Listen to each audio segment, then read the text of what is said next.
Direktorat Kriminal Umum Polda Metro Jaya memeriksa Hani yang merupakan saksi sekaligus teman minum kopi Wayan Mirna di Cafe Oliver Grand Indonesia. Hani merupakan salah satu saksi penting dalam kasus tewasnya Mirna.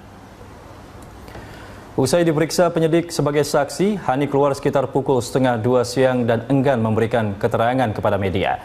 Dirinya tidak menjawab pertanyaan awak media seputar kesaksiannya dalam kasus tewasnya Mirna. Berdasarkan keterangan polisi, Hani adalah salah satu saksi yang ikut mencicipi kopi Vietnam yang bercampur racun sianida yang menewaskan Mirna pada tanggal 6 Januari lalu. Polda Metro Jaya mengaku mempunyai alat bukti yang cukup kuat untuk menetapkan tersangka atas tewasnya Wayan Mirna Salihin. Meski demikian, kepolisian akan terlebih dahulu melakukan gelar perkara dengan kejaksaan sebelum menetapkan seseorang sebagai tersangka.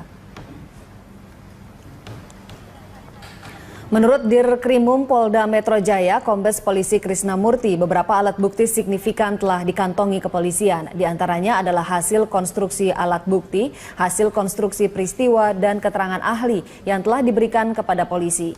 Dalam kasus tewasnya Mirna, kepolisian akan menggunakan teori conditio sine qua non. Teori tersebut umum digunakan dalam kasus hukum pidana.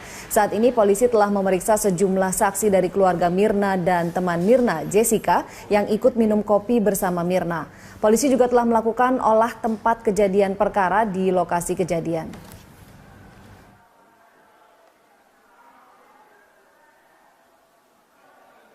Keterangan terdakwa dalam pembuktian 184 KUHP atau dalam penyidikan keterangan tersangka itu dia bisa diabaikan. Kami menggunakan teori conditio sine qua non ya, yang nanti itu umum dipakai dalam hukum pidana. Konstruksi yang dengan alat-alat bukti yang kami miliki, konstruksi peristiwa yang kami miliki, maka seseorang cukup layak ditingkatkan sebagai tersangka. Namun kami harus gelar atau expose bahasanya dengan jaksa penuntut umum. Kami harus tunjukkan dulu satu petunjuk atau barang bukti yang krusial, signifikan yang kami miliki. Insya Allah kami yakin itu barang bukti itu cukup signifikan dan sekarang sedang diuji. Nanti dari situ apa petunjuk jaksa baru kami kembali untuk lakukan gelar perkara. Pemirsa, Mitra Kukar menang dramatis 2-1 atas Semen Padang dalam laga final Piala Jenderal Sudirman. Mitra Kukar berhasil membawa pulang hadiah sebesar 2,5 miliar rupiah. Setelah kick-off, laga diawali dengan permainan menekan dari Semen Padang.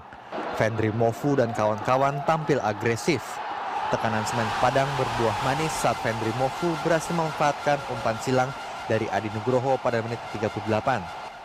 Skor 1-0 untuk Semen Padang. Hasil ini bertahan hingga turun minum. Di babak kedua, Mitra Kukar langsung tampil menekan mengejar ketinggalan. Mitra Kukar berhasil menyamakan kedudukan 1-1 lewat tendangan Rizky Pelu yang gagal diantisipasi Jandi Ake Putra pada menit ke-75. Gol ini memacu semangat anak asuh Jafri Sastra. Kerja keras mereka membawa keunggulan 2-1 lewat terobosan Yogi Rahadian yang berhasil meruntuhkan angan Semen Padang untuk menjadi juara. Skor 2-1 ini bertahan hingga peluit panjang. Pemirsa, Kepala Kepolisian Resort Darmasraya, Sumatera Barat AKBP Lalu Muhammad Iwan membenarkan 2 anggota Brimob Padang Panjang tewas di perkebunan sawit PT Sumbar Andalan Kencana, Muara Timpeh, Darmasraya, Minggu pagi. Polisi yang dikerahkan memburu pelaku berhasil melumpuhkan pelaku. Kapolres Darmasraya AKBP Lalu Muhammad Iwan mengatakan 2 anggota Brimob Padang Panjang, Brigadir Nanang Hardiansyah dan Brigadir Anasril, saat itu tengah patroli dan memergoki 2 mobil truk dan 1 mobil pickup tengah mencuri sawit. Keduanya memberikan tembakan peringatan, tapi pencuri melajukan kendaraannya dan menabrak keduanya hingga tewas. Anggota Polres Darmasraya mengejar pelaku hingga ke Tanjung, Kabupaten Tebo, Provinsi Jambi. Saat ditangkap, kedua pelaku melawan petugas menggunakan senjata tajam hingga 2 pelaku dilumpuhkan hingga tewas. pada saat mendapati para pelaku tersebut diminta untuk berhenti, ternyata para pelaku tersebut tidak mengindahkan himbauan daripada petugas kepolisian. Justru yang mereka lakukan adalah itu menabrak anggota kepolisian, khususnya dari Satbrimobda Sumatera Barat yang pada saat itu memang sedang bertugas untuk melakukan penangkapan atau penyelidikan kasus tersebut. Anggota Brimob yang ada di perusahaan tersebut yang sedang melaksanakan penyelidikan pengungkapan kasus tersebut melaksanakan pengejaran para pelaku tersebut hingga ke wilayah Tanjung atau Kecamatan Tanjung. Kembali di News on the Spot, pemirsa, Ketua Umum Partai Golkar versi Munas Bali Abu Rizal Bakri mengatakan tidak akan maju kembali dalam pemilihan Ketua Umum Golkar selanjutnya. Untuk informasi selengkapnya kita bergabung dengan reporter Priscila Dahuan dan juru kamera Rianto langsung dari JCC Senayan, Jakarta. Iya, Cila, setelah kemudian dibuka tadi malam, apa informasi terbaru dari arena Rapimnas? Ya, Carlos, pada hari ini merupakan hari kedua penyelenggaraan Rapimnas Golkar 2016 dan pada hari ini juga nanti akan dibahas beberapa agenda dan memang baru saja dimulai sekitar pukul 11 pagi tadi. Dan memang pada hari ini agendanya adalah pembacaan laporan daerah yang akan dibacakan oleh DPD di seluruh Indonesia. Lalu juga nanti dilanjutkan dengan rapat paripurna yang akan dipimpin langsung oleh Ketua Umum Golkar versi Munas Bali yakni Abu Rizal Bakri.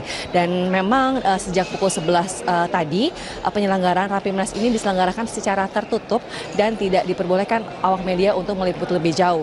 Lalu memang pada hari ini juga rencananya nanti juga akan ada tanggapan dari para anggota DPP mengenai laporan dari daerah-daerah yang akan dibacakan pada hari ini hingga pukul 11 malam nanti.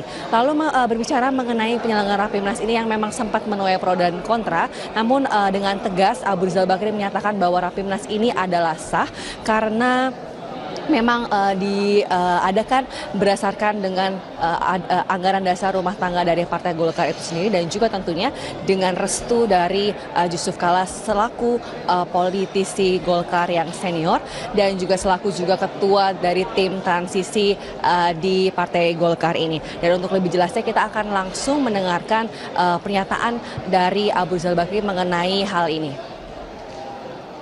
Nanti kita lihat keputusan siapa yang sah.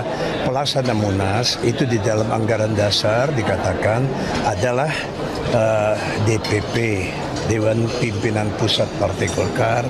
Seperti ketahui Dewan Pimpinan Pusat Partai Golkar yang ada sekarang adalah Bali karena keputusannya adalah serta-merta di Pengadilan Tinggi dan Pengadilan Negeri.